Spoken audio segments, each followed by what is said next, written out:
एक बार की बात है, गौतम बुद्ध अपने शिष्यों को जिंदगी से जुड़ी अच्छी बुरी चीजों का ज्ञान दे रहे थे। सभी शिष्य उनकी बातों को बहुत ध्यान से सुन रहे थे। उन सभी में एक शिष्य ऐसा था जिसे प्रश्न पूछने की बहुत आदत थी। वो उठकर गौतम बुद्ध के पास गया और उनसे बोला, आप हमें जिंदगी के बारे में जो कुछ सिखा रहे हैं उस सब का क्या फायदा, क्योंकि हम में से बहुत से बच्चों को ये भी नहीं पता कि हमारे जीवन का मूल्य क्या है और ये जीवन हमारे लिए कितना कीमती है। पहले आप हमें ये बताइए कि इस जीवन का मूल्य क्या है। अपने शिष्य की बात सुनकर गौतम बुद्ध अपने कक्ष में गए और एक चमकता हुआ पत्थर का टुकड़ा लेकर आए। वो टुकड़ा उन्होंने अपने शिष्य को दिया और बोले, मैं तुम्हें इस जीवन का मूल्य तब बताऊंगा जब तुम इस पत्थर का सही मूल्य पता लगाकर आओगे।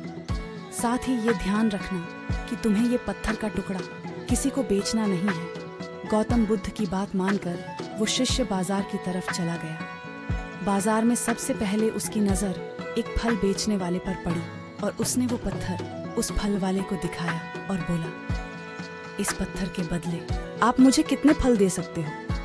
फल वाला बोला, ये पत्थर कुछ खास तो नहीं है, लेकिन फिर भी इसके बदले में तुम्हें 10 केले दे सकता हूँ। वो शिष्य उस पत्थर को लेकर आगे चला गया। फिर उसे एक सब्जी वाला मिला। शिष्य ने उस सब्जी वाले से उस पत्थर की कीमत पूछी।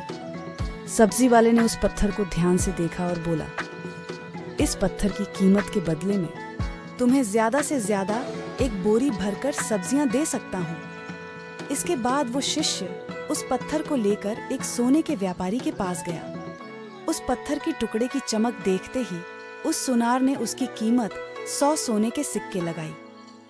शिष्य ने वो टुकड़ा बेचने से मना किया तो वो सुनार उसके बदले 200 सोने के सिक्के देने को भी राजी हो गया, लेकिन शिष्य ने वो पत्थर नहीं बेचा। इसके बाद वो शिष्य एक हीरों के व्यापारी के पास गया और उनके सामने उसने वो पत्थर के टुकड़े को रख दिया।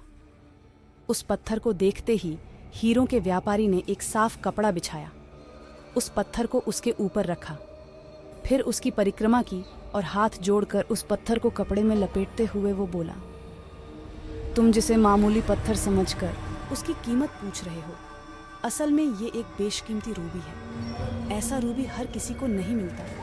मैं अगर अपना सब कुछ बेच भी दूं तो भी इसकी कीमत नहीं चुका सकता। उस व्यापारी की बातें सुनकर वो शिष्य हैरान हो गया।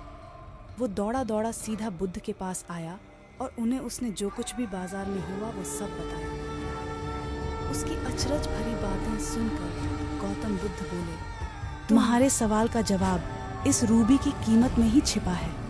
हमारा जीवन भी एक रूबी है। रूबी की तरह ये भी बेशकीमती है, लेकिन हम इस बात को हमेशा नज़रअंदाज करते हैं और अपने जीवन का मूल्य नहीं समझते।